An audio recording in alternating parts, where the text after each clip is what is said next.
we spend a significant amount of time sitting, whether at work, home, or when we're out socializing. Think about how often you're sitting in your favorite chair.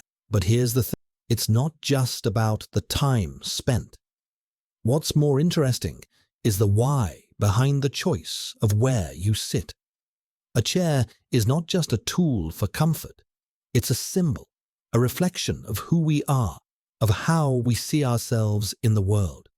It's a place where the subconscious often meets the conscious, where we find both respite and revelation. This seemingly ordinary object, which we so casually overlook, offers deep insight into our inner workings. Imagine the subtle yet profound impact it has on our daily lives, how it shapes our experiences, our decisions, and even the way we connect with others. The chair, in all its simplicity, serves as a mirror to our psyche. And today, we're going to explore the psychology of the chair, what it tells us about ourselves, and how it influences the way we move. When you think about the chair you sit in most, what do you notice? Is it a recliner, a rocking chair, or a sturdy office chair that's built for productivity? Maybe it's a worn-out couch that's seen better days. Whatever it is, it becomes more than just a piece of furniture. It becomes an extension of you, almost like an old friend. This chair serves not just as a resting place for your body, but as a space for your mind. If you have made it to this point, can I invite you to like the video and subscribe so you can keep getting valuable contents like this? Carl Jung once said that everything around us, even the most mundane objects, reflects something within. We might think of a chair as just a thing, something to sit on after a long day. But in reality, the chair is an extension of ourselves.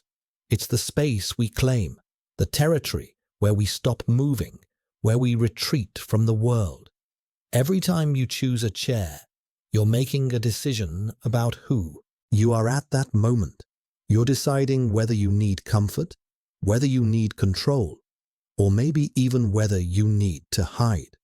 For example, think about how different an introvert's chair might be compared to that of an extrovert.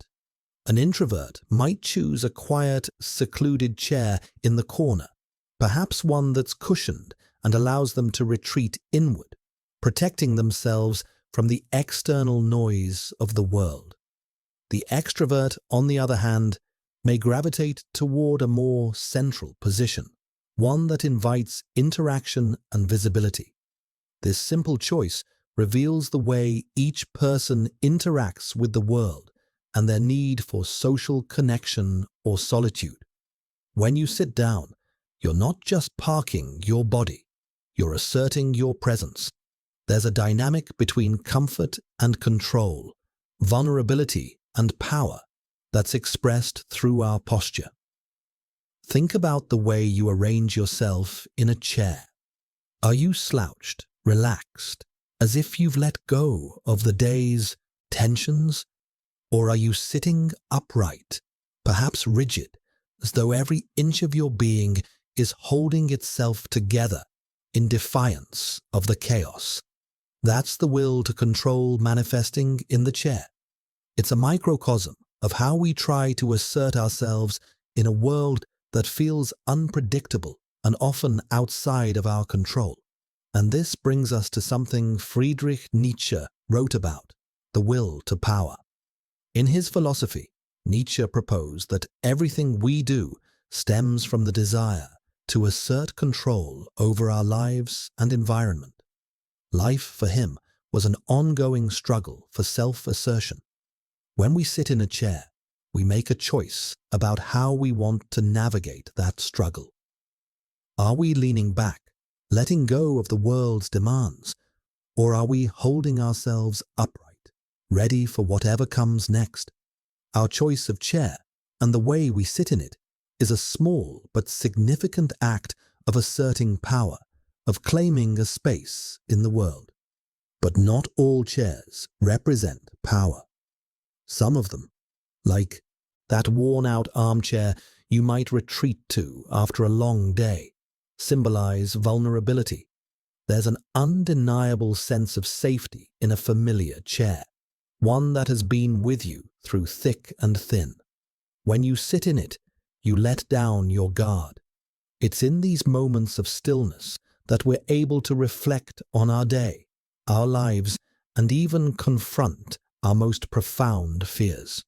Jung would likely say that it's in these quiet moments, in the comfort of the chair, that we confront our shadow, those aspects of ourselves we usually suppress or deny. We may run from our insecurities or avoid the deeper questions about who we are. But when we sit in that familiar chair, there's nowhere to hide. We come face to face with ourselves, and in this confrontation, there is potential for growth. Jung also talked about how the environments we inhabit mirror aspects of ourselves. Think about how you feel in your favorite chair. Do you feel a sense of control, a place to rest and regain your strength? Or does it make you uncomfortable, like you're too exposed, too vulnerable? The chair acts as a safe space or an arena where we can finally stop moving, where we can take a breath and ask the tough questions about ourselves. Now, zoom out for a second. Let's talk about how the chair plays a role in our social dynamics. Where you sit in a social setting speaks volumes about how you perceive yourself in relation to others. If you're at a meeting or gathering, where do you choose to sit? Do you position yourself at the head of the table, a place of authority and leadership? Or do you prefer a seat on the edge, closer to the door, as though you're prepared to make an exit if necessary? These decisions aren't random. They're rooted in how we understand our place in the world, our need for validation, connection, or independence. The chair in a group setting becomes a subtle language. It communicates our relationship to power and to others. In a family gathering, for example, where you sit says a lot about your role. Are you the leader, the nurturer, the observer? Do you claim a central seat? Or are you more comfortable on the outskirts, choosing invisibility over engagement? This is where Nietzsche's idea of eternal recurrence comes in. Nietzsche proposed that we live our lives in cycles, revisiting the same patterns, the same choices over and over again. In a way, the chair becomes a symbol of this recurrence. We return to the same spot time after time. But it's not just the physical act of returning that matters. It's what we're doing when we sit there. Are we evolving, revisiting the same habits and routines, or are we repeating patterns that no longer serve us? The chair is where we come to reflect on this cycle of repetition, where we can either confront it or continue down the same path. Let's dive a little deeper. Sitting in a chair is often one of the few moments we give ourselves permission to pause, to stop moving. We're constantly on the go, distracted by the demands of the world. But the chair offers us a pause. It gives us space to reflect on the meaning of our lives, to question where we've been and where we're headed.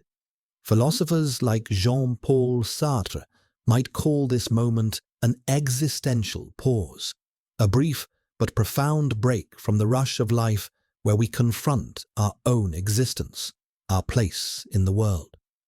Jung would argue that this is when the chair helps us integrate the different aspects of our personality.